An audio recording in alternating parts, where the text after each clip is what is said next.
جی میرے خیال میں اب یہاں اندازہ امریکہ میں اور ٹرمپ صاحب کو اندازہ ہو گیا ہے کہ یہ جنگ غلطی تھی، اور نیتن یاہو نے کھینچ کے ان کو اس میں شامل کیا، ہوں اور اس سے نقصان ہوا ہے، فائدہ ہوا ہے۔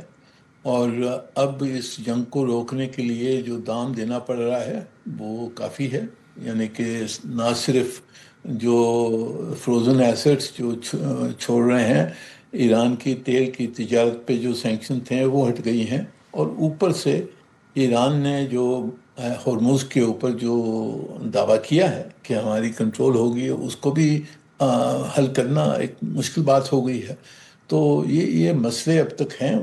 میرے خیال میں دونوں فریقین چاہتے ہیں کہ جنگ بندی ہو جائے، پر ایران کی میرے خیال میں کچھ اپنی یہ سمجھ ہے کہ ہم نے یہ جنگ جیت لی ہے، اور اس لیے ہم زیادہ سخت پوزیشن لے سکتے ہیں۔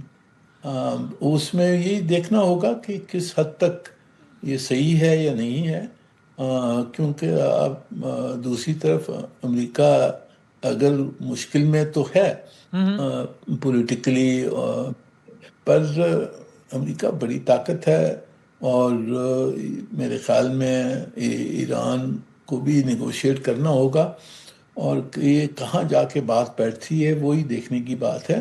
ہوں اور دونوں طرف سے اس کا یعنی داخلی سیاست میں نیگوشیشن بڑی۔ ڈونلڈ ٹرمپ کو قابل ذکر نقصان ہوگا آپ کے خیال میں؟ جی جی جی، نہ صرف اس وجہ سے جو ریپبلکن پارٹی ہے اس کو کافی نقصان ہوگا اس جنگ کی وجہ سے۔